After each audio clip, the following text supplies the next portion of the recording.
তোমরা হয়তো ওদের বিশ্ববিখ্যাত ট্রিক শট থেকে চিনতে পারো, যা অনলাইনে বিলিয়ন ভিউজ পেয়েছে, কিন্তু আজকে ওরা আমার জগতে পা রেখেছে। Welcome to the kitchen. আজ তোমাদের 5 জনকে কম্পিট করতে হবে সবচেয়ে টাফ কুকিং চ্যালেঞ্জে, যা আমি কখনোই করিনি। চ্যালেঞ্জটা হলো আমি যা করব তাই করা। সেটা খুবই সিম্পল। আমি বানাবো একটা ক্রিমি টমেটো পাস্তা ডিশ, আর তোমাদের প্রত্যেককে একদম একই জিনিস বানাতে হবে, কিন্তু কোনো টাইমার নেই। আমি ক্লক। আমার বানানো শেষ হয়ে গেলে তোমাদের কাছে আর 60 সেকেন্ড থাকবে, এবং তোমাদেরটাও একদম সেম দেখতে হতে হবে। অ্যাপ্রনগুলো পরে নাও। Yes sir chef. আমি এটার জন্য খুব এক্সাইটেড, কারণ পাস্তা বানাতে শিখবো। হ্যাঁ, আমি একটু নার্ভাস। আমার কম্পিটিশন হচ্ছে গ্যারেটের সঙ্গে। মিথ্যে বলবো না, বেশ ভয় পাচ্ছি। আমি ম্যাক এন্ড চিজ বানাতেও হিমশিম খাই। এটা বললে মিথ্যে কথা বলা হবে যে আমি কখনো রান্নাই করিনি। আমরা রেডি? Yes, chef! প্রথম ধাপ ফ্রেশ পাস্তা। ফ্রেশ পাস্তা, ঠিক আছে, ওকে ফলো করতে হবে। তোমাদের কাটিং বোর্ডের মাঝে একখানা বাটি রাখো, আর ডিম রাখা অন্য বাটিটাও নাও। ময়দার ঠিক মাঝখানে চাপ দিয়ে সুন্দর একটা গর্ত করো। একটা ভলক্যানো বানাও। এটাকে বলে ওয়েল। আমরা একটা ছোট ওয়েল বানাচ্ছি যেখানে ডিম রাখবো। হ্যাঁ শেফ। তারপরে ফাটাতে হবে 3টে ডিম। 1 ও তো এগিয়ে যাচ্ছে। 2। ডিম দিয়ে কি করতে হবে? এক হাতে ফাটানোর চেষ্টা করো, এটাই প্রো মুভ। না, ওর আগ্নেয়গিরি নষ্ট নষ্ট হয়ে গেছে। ভেঙে গেল, এটা একেবারে নষ্ট হয়ে গেল। তাড়াতাড়ি করো, আমি কিন্তু কারোর জন্য থামবো না। কার মুখ দেখে উঠেছিলাম কে জানে। বাই দ্য ওয়ে, বলে রাখি তোমাদের রান্নাটা কিন্তু দর্শকরাই বিচার করবে, তাই যারা ভিডিওটা দেখছো দেখা হয়ে গেলে কমেন্টে জানাবে কে জিতেছে এবং কেন জিতেছে বলে মনে হয়। আমি রেডি। এবার একটা ফর্ক নিয়ে ডিমগুলোকে ভালো করে নাড়িয়ে নাও ওয়েলের মধ্যে, কিন্তু ওয়েল যেন না ভাঙে। ওয়েল ভেঙো না। মনে করো ময়দাটা একটা বাটি আর তোমরা স্ক্র্যাম্বলড এগস বানাচ্ছ। ডিমগুলো যেন বাইরে না পড়ে। এটা ভালো হচ্ছে না। আরে বাবা, কড়ি তো অনেক পিছিয়ে আছে। বলাই যায়। যখন ডিমটা ভালোভাবে পুরো মিশে যাবে তখন ওয়েলের ভেতর থেকে ময়দা টেনে নাও। নিজের ওয়ার্ক স্টেশন পরিষ্কার রাখো, বেশি ময়দা ছড়িও না। ফ্রেশ পাস্তা বানানো হয়ে থাকে। আমি এটা সপ্তাহে 3 রাত করব। ভুল করে আমার বাটি ভেঙে গেছে। সম্ভবত 4th হব। মনে হয় কুড়িকে হারাতে পারবো, কিন্তু আমি পিছিয়ে। এখানে বেশ ভালো লাগছে। এখানে ময়দার ময়ানটা একটু বেশি হয়ে গেছে, তাই একটুখানি ডিমের কুসুম মিশিয়ে দেবো। ঠিকই লাগছে। আমি মিক্সচারটা একটু খারাপ করে ফেলেছিলাম, কিন্তু এখন ওটাকে আবার ঠিক করছি। এবার সব ঠিক হয়ে যায়। আসলে বেশ ভালোই লাগছে। আমি এটা মূলত কুড়িকে তাকিয়ে বলছি, তাই এটা ভালো মাপকাঠি না, কিন্তু আমি তাল মিলিয়ে চলছি। আমার ভলক্যানোটা যথেষ্ট গভীর ছিল না, আর তখন থেকেই প্রায় সবকিছু নিচের দিকে নামতে শুরু করেছে। আমি কভার করার চেষ্টা করছি, তবে আমি আমার উপরে হতাশ, আর সেটা শেফের থেকেও অনেক বেশি। বুঝতে পারছি না এরা কেউ আদৌ শেষ করতে পারবে কিনা। যখন তোমাদের মিক্সচারটা ময়দাযুক্ত স্ক্র্যাম্বলড এগসের মতো দেখাবে তখন হাত দিয়ে এবার মেশানো শুরু করো। চাইলে গ্লাভস পরতে পারো, কিন্তু আমি সরাসরি এগুলোকে হাতে নেব আর এইভাবে পুরোটাকে প্রেস করব। সেটাই শেফ। তোমাদের দেখো আমারটা কিরকম স্মুথ লাগছে। ওই বলটা বেশ স্মুথ শেফ। টাইলার, তোমার ডোটা ভেজা লাগছে, একটু ময়দা অ্যাড করো। আই এম সরি শেফ, আমি ঠিক করার চেষ্টা করছি এখন। কবি আর কড়িকে এবার স্পিড বাড়িয়ে ক্যাচ করতে হবে। দেখো আমার কাটিং বোর্ড কি পরিষ্কার। হ্যাঁ দেখছি। তোমাদের বেঞ্চ স্ক্র্যাপারটা ব্যবহার করে বোর্ডটাকে আগে পরিষ্কার করো, আর ডোটাকে এবার মাখাতে থাকো 5 মিনিট ধরে। একটা রিদমে আসো, নইলে কিন্তু হাত ব্যথা হয়ে যাবে। Yes chef. Quick quick quick quick. কবি, তোমার হাতটা পরিষ্কার করো। কড়ি এবার এগোচ্ছে মনে হচ্ছে। তাই কি? লুকোনোর জায়গা নেই। মনে হচ্ছে আমি একটু ধরতে পারছি, শুধু এটা হয়ে যাক। একটু হিমশিম খাচ্ছি, ভালোও লাগছে না, খারাপও লাগছে না। টাইলার, এটা আগে করেছো? একদম না। দেখে লাগছে করেছো। সত্যি থ্যাংক ইউ। তুমিও করি? কখনোই না।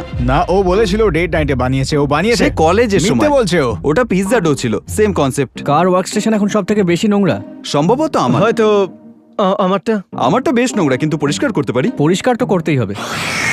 তোমার বলটা কি একটু চ্যাট চ্যাটে লাগছে শেফ? যদি বলটা স্টিকি লাগে ময়দা অ্যাড করো, আর যদি বলটা একটু ভেজা ভেজা লাগে তাহলে ডিমের আরো কুসুম অ্যাড করতে হবে। বুঝতে পারছি না কবির সাথে এটা কি চলছে। কোভিড জায়গাটা পুরো ধ্বংসস্তূপ। কেমন যেন কড়ি এবার ধরে নিয়েছে। আর করব, আমার বগলের তলায় একটু ঘাম হয়ে গেছে শেফ। আমার ডো রেডি। তোমাদের ডো গুলো এরকম দেখতে হবে, ওকে? না না না না না না না। একটা সুন্দর বল বানাও। আমার ডোটা ওরকমই লাগছে শেফ, কিন্তু একটু কড়া পড়ে গেছে মনে হচ্ছে এই রোদ খেয়ে বাইরে ঘুরে ঘুরে। গ্রেট, এখন প্লাস্টিক র্যাপ নাও আর আমাদের ডোটাকে রেস্ট করাতে হবে। আমরা আমাদের ডোতে গ্লুটেন করেছি। ও, আমি গ্লুটেন ফ্রি শেফ, মিথ্যে বলছে। তোমাদের ডো প্লাস্টিক র্যাপে মুড়ে নাও আর সেটাকে তোমাদের ওয়ার্ক স্টেশনের পাশে সরিয়ে রাখো। এগিয়ে যাবো। কাঁধে খুলবো বুঝতে পারছি না। আমিও পারছি না ভাই, ও এগিয়ে যাচ্ছে। তোমাদের স্যালাডস, গার্লিক্স আর শেফ নাইফ নিয়ে নাও। আমি স্লো হব না। Let's start. ছুরি নিয়ে কিন্তু সাবধান। Yes chef. ছুরির বেস ধরে আঙুলটাকে পিঞ্চ করো। কড়ি পাস্তা ডোটা র্যাপ করো। করছি স্যার। বাকি আঙুলগুলো দিয়ে ব্লেডটা ধরো যেন তোমার হাতের এক্সটেনশন হয়। আর আমরা প্রথমে কাটা শুরু করব এই স্যালাডস। ও মাই গড। টপটা কাটো, উল্টে দাও, বটমটা কাটো, আর এবার খুলে ফেলো। খোসা ছাড়াও। কোরিকে হারিয়ে ফেলেছি আমরা শেফ। করি, তুমি বাড়ি যেতে পারো। এবারে স্যালাড নাও আর স্যালাডের ঠিক মাঝখান করে কয়েকটা স্লাইস ভালোভাবে কেটে নাও। আমরা এরকম সুন্দর ছোট ছোট কিউব করব, আর আমাদেরকে আঙুলের দিকে ভালো করে খেয়াল করতে হবে। স্যালাডে একটা কাট দাও, পুরোটা নয় কিন্তু একদম শেষের কাজটাতে। সবাই এখন স্যালাড কাটছে, খুব ভালো। আর এবার আমরা ও ওয়াও, সবটা কেটে ফেলো, ওকে? আঙুল দেখে। এবার পরেরটা শেফ। হ্যাঁ, করে ফেলো। খুবই ধারালো ছুরি, তাই সাবধানে কেটো। Yes chef. করি এখনো প্লাস্টিক নিয়ে পড়ে আছে। আর কি No করবো? way. আমার চোখ দেখো, ও মাই গশ, শেফ আমি কাঁদছি। গত 10 বছর হলো কাঁদিনি। ওরে বাপরে কি লাগছে চোখটায়। যদি ঠিকভাবে কাটো তাহলে কাটতে হবে না, কিন্তু ভুলভাবে কাটলে অবশ্যই কাটতে হবে। তাহলে হয়তো আমি কিছু ভুল করছি। স্যালাডটা সরিয়ে রাখো আর এবার রসুনগুলোকে নাও। Yes chef. কাটিং বোর্ডের মাঝখানে রেখে রসুনের ওপর ছুরিটাকে রাখো, তারপর হাতের তালু দিয়ে স্ম্যাশ।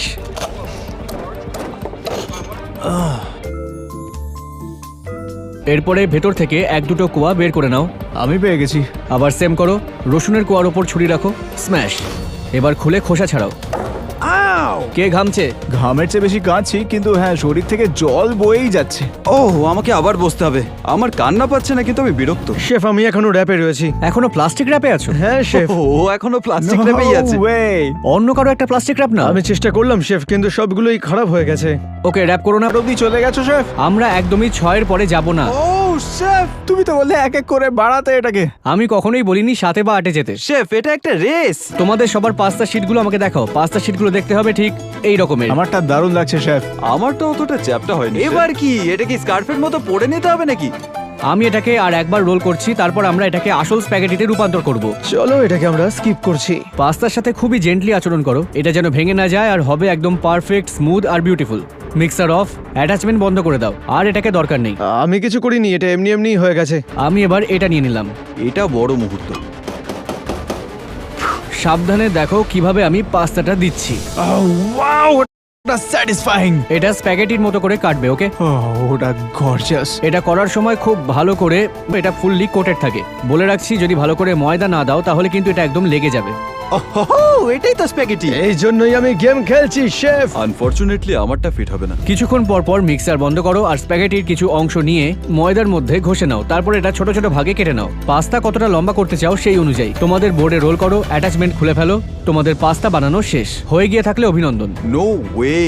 যদি তোমাদের কাটিং বোর্ড আর ওয়ার্ক স্পেসে অনেকটা ময়দা থাকে তাতে কোনো সমস্যা নেই টাইলার, তুমি যথেষ্ট ময়দা দাওনি, অনেক বেশি ময়দা দরকার, না হলে 60 সেকেন্ডেই রান্না হয়ে যাবে। ফ্রেশ পাস্তা খুবই খুবই খুবই তাড়াতাড়ি রান্না হয়। এখনই সবকিছু একসাথে হবে, তাই একদম রেডি থাকো। আমি রেডি নই স্যার। যখন পাস্তা রান্না হচ্ছে তখন তোমাদের কাছে 60 সেকেন্ড আছে চাইপসগুলো নিয়ে আসার জন্য। এগুলো শেষে গার্নিশের জন্য কাটিং বোর্ডে রাখো আর সুন্দর করে আর পাতলা করে এগুলোকে কেটে নাও। চটপট করতে হবে, নইলে কিন্তু পাস্তা ওভারকুক হয়ে যাবে যদি এগুলো কাটার জন্য বেশি সময় নিয়ে নাও। চাইপসগুলো খুবই সুন্দর পাতলা রিং শেপে কাটো, তারপর কাটিং বোর্ডের এক পাশে সরিয়ে রাখো। এখন তোমার পাস্তা হয়ে যাওয়ার কথা। পাস্তা উঠিয়ে নাও, হিটটাকে বন্ধ করো, প্যানটাকে সাইডে সরিয়ে রাখো, শুধু এই প্যানটাই, আর অন্য যে প্যানে সস আছে এবার সেটাকে নিয়ে আসো।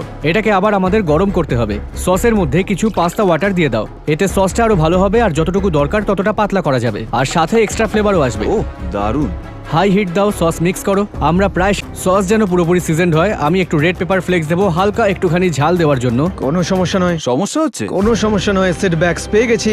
এখন কি তাহলে অসাধারণ রান্নাটা আমরা করছি? দেখে নিও যেন সসটা পারফেক্ট স্বাদের হয় আর পাস্তার জন্য পারফেক্ট একটা কনসিস্টেন্সিতে থাকে। এটা কমাতে থাকো আর এবার ফ্রেশ পাস্তা বের করো। এই সুন্দর ফ্রেশ পাস্তা এখন এটা বাটিতে ঢেলে দাও, এক্সট্রা লিকুইডটা ছেঁকে ফেলো। সঙ্গে সঙ্গে একটু অলিভ অয়েল দিয়ে দাও যাতে পাস্তা একসঙ্গে লেগে না যায়। পাস্তা টেস্ট করো পারফেক্ট লাগছে কিনা দেখো। এটা যে কোনো পাস্তার থেকে আলাদা লাগবে কারণ এটা একদম fresh pasta. Wow wow wow wow, oh my baby, dude তুমি অসাধারণ। ইয়েস।